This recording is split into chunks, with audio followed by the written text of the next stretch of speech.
everyone. Happy Monday. I am here to read you one of our favorite Passover stories. It's called A Sweet Passover, and it's by Leslie Newman and illustrated by David Slonim. And we love this story for lots of reasons, but it also has a really delicious recipe at the end, and I will take a picture of the recipe and put it in the comments so you can give it a try at home. But it's super tasty. We had it this weekend. It's a great way to keep on enjoying matzah even as we're getting toward the end of Passover. All right, A Sweet Passover by Leslie Newman. Miriam loved celebrating Passover at Grandma and Grandpa's house. There they are driving up to the house. She loved pinning a piece of lace to her hair just like Grandma did before she lit 2 tall candles and sang a special blessing to start off the Seder. She loved walking around the table with a towel draped over her arm while Mommy poured water from a white pitcher over everybody's hands. She joyfully sang the 4 questions in Hebrew and then listened as Grandpa read the answers from the Haggadah and told the story of the Jews' exodus from Egypt in his deep, booming voice. She giggled at the way Daddy said, "Warm, warmer, hot," as she got closer and closer to finding the afikomen that he had hidden after he broke the middle matzah in half and tucked one of the pieces between 2 of Grandma's cookbooks, high on a kitchen shelf. Ooh, that is a very tricky place to hide the afikomen. She happily stood beside Aunt Rachel and Uncle Nathan when they opened the front door to welcome Elijah the prophet, and she laughed when Bubala joined them and howled at the full moon. Miriam loved everything about Passover, but most of all, she loved eating matzah, and during the 8-day festival, she ate as much of the unleavened bread as she could. On the first day of Passover, Miriam and Grandma ate matzah with butter. On the second day of Passover, Miriam and Grandpa ate matzah with jelly. On the third day of Passover, Miriam and Aunt Rachel ate matzah with tuna salad. On the 4th day of Passover, Miriam and Uncle Nathan ate matzah with egg salad. On the 5th day of Passover, Miriam and Mommy ate matzah with cream cheese. On the 6th day of Passover, Miriam and Daddy ate matzah with cottage cheese. Oh, they have so many different ways of eating matzah. I wonder what way is your favorite. On the 7th day of Passover, Miriam ate lots of matzah by herself. She ate matzah with almond butter and matzah with apple butter. She ate matzah with blueberry jam and matzah with strawberry jam. She ate plain matzah, egg matzah, whole wheat matzah, and chocolate-covered matzah. All week long, Miriam ate nothing but matzah, matzah, matzah. Look how happy she looks on that tower of matzah. I love her matzah bedsheet. When she woke up on the last day of Passover, Miriam was sick of matzah. All she wanted for breakfast was a thick slice of warm toast or a soft, chewy bagel or a sweet cinnamon donut or a freshly baked blueberry muffin. But Passover wasn't over until sundown, which meant that Miriam had to wait all day long before she could eat any of those things. "Miriam," Grandpa called from downstairs, "time for breakfast."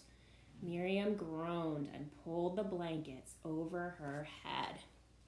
I wonder if some of you are starting to feel that way about eating matzah all the time. "Miriam," Grandpa called again. "I'm not hungry," Miriam called back. "Are you sure?" Grandpa asked. "I'm making French toast." "I'm coming!" Miriam jumped out of bed, dressed herself, and ran downstairs. Oh, she is excited for French toast. And there was Grandpa with an apron tied around his waist and a puffy chef's hat perched on his head. "Good morning, Shayna Maidala." Grandpa gave Miriam a hug and a kiss on the kepi. Do you know what kepi means? It means on the head. "Ready for some French toast?" Ooh, I bet Miriam is ready. Look at all those ingredients they have. Miriam looked at the counter where Grandpa had placed eggs, milk, butter, and a frying pan. "Where's the bread?" she asked. "Bread?" I can't use bread. It's still Passover, Grandpa reminded her. That's why I'm using matzah. Matzah, Miriam moaned. How can you make French toast with matzah? I'm making Passover French toast, Grandpa explained. I'm making matzah brie. Matzah brie, yuck! Miriam folded her arms. I'm never eating matzah again. Never? That's too bad, Grandpa said. You don't know what you're missing. And then he began to cook. First, Grandpa crumbled up the matzah and soaked it in warm water. Next, he cracked some eggs into a bowl, added a little milk, and beat the mixture with a fork. Then he drained the matzah and poured the beaten eggs and milk over it. Finally, Grandpa sliced butter into a great big frying pan. As soon as the butter began to sizzle, he poured in the uncooked matzah brie. When it was brown at the edges, Grandpa slipped his hands into a pair of oven mitts, placed a large plate on top of the frying pan, and flipped the whole thing over. Ta-da! Crowed Grandpa. Passover French toast. Doesn't that look delicious? No, said Miriam, wrinkling up her nose. No more matzah for me. Suit yourself. Grandpa slid the matzah brie back into the pan to cook the other side. Will you please set the table? Miriam took out the special Passover plates and put one at each place. Just as she set down the last fork and spoon, Mommy and Daddy and Aunt Rachel and Uncle Nathan and Grandma scrambled into the dining room. Ooh, I think they're excited for their breakfast. Mommy spooned applesauce on top of her matzah brie. Daddy poured maple syrup over his piece. Aunt Rachel sprinkled her serving with sugar and cinnamon. Uncle Nathan smothered his slice with sour cream. Grandma added salt and pepper to her matzah brie. Grandpa left his plain. Essen and gesund, said Grandpa, picking up his fork. Eat in good health. Enjoy. Oh, is that good, said Grandma. The best I've ever had, added Mommy. May I please have seconds, asked Uncle Nathan. Save another piece for me, said Aunt Rachel. My compliments to the chef, said Daddy. Oh, it looks like they're really enjoying their breakfast. I wonder how Miriam is feeling. They were so busy eating, no one noticed that Miriam had nothing on her plate. Soon breakfast was over and all was quiet until Miriam's belly let out a long, loud rumble. Oh, I think she must be hungry. Miriam, didn't you get enough to eat? Mommy asked. No, Miriam answered. Miriam is never eating matzah again, Grandpa announced to everyone. Mommy and Daddy and Aunt Rachel and Uncle Nathan and Grandma all gasped. Never? Not even on Passover? Asked Mommy. But Miriam, we always eat matzah on Passover. How else will we remember that our ancestors were slaves in Egypt, and when Pharaoh granted them freedom, they had to leave in such a rush they couldn't even wait for the bread dough to rise?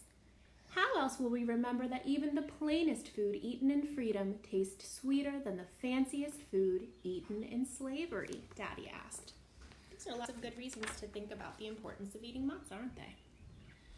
That's why we say, have a Zizim Pesach, Grandma told Miriam. Have a sweet Passover. Matzah is such a simple food, it reminds us to be humble, explained Uncle Nathan. It doesn't puff itself up, and we shouldn't puff ourselves up either. It's a mitzvah to eat matzah, Aunt Rachel added, a good deed. And just as the matzah was baked in a hurry, we should always be in a hurry to do a good deed whenever we can. Matzah goes with everything, Grandpa said, and that reminds us that we should get along with everyone too.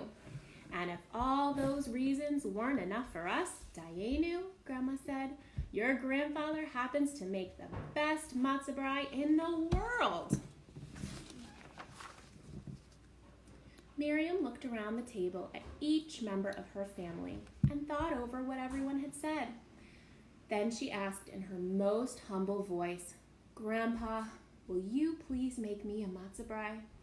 I'm sorry, Miriam, said Grandpa, patting his big round belly. I'm too full to cook. Please, Grandpa, said Miriam, pretty please with applesauce on top. No, said Grandpa, I'm not going to make you a matzah brie. Why not? Asked Miriam. Because, said Grandpa, handing her an apron and a puffy chef's hat, We're going to make a matzah brie together. Miriam crumbled up the matzah and beat the eggs while Grandpa melted butter in the frying pan. Miriam poured the uncooked matzah brie into the pan and watched as Grandpa fried it up. When the matzah brie was ready, Grandpa set a big piece in front of Miriam. Essen and gesund, schöne Mädel, he said. Eat in good health. Enjoy. So they worked together to make the matzah brie. And Miriam did. Oh, it looks like she really loved that. There are lots of fun ways for kids to help to make matzah brie, and we have lots of great examples of matzah brie on Temple's Facebook page. Rabbi Aaron did an example, and Melinda did an example, and now Mavis and Emmy wanted to say what their favorite ways to enjoy matzah at Passover are before we say see you next time. Mavis, what's your favorite way to eat matzah at Passover? I have two, Mom. Okay, what are your 2 ways? Cream cheese and apricot jelly, and I also like cream cheese with everything bagel seasoning. All right, so cream cheese with a kind of a jelly and cream cheese with everything bagel seasoning. Delicious choices. What about you, Em? I have 3 choices. We really like eating matzah. First is cream cheese with bagel seasoning. Mm-hmm. And second is plain with cream cheese. And third is only salt. Oh, just a little bit of salt on top. Well, obviously cream cheese is a big favorite in our family, and we've also tried making a few different kinds of matzah brie so far. We made the French toasty matzah brie version that's in A Sweet Passover that I'll post in the comments, and then we also tried a savory version. But it's a fun way to eat. With parsley on top. And it had some parsley on top, which some people enjoyed and some people did not enjoy so much. But we would love to hear what your favorite ways to eat matzah are, and if you give some of these matzah brie recipes a try, post some pictures so that we can see what you are doing. We are wishing you a very happy Passover from our house, and we will see you next time. Bye-bye. Bye. Bye.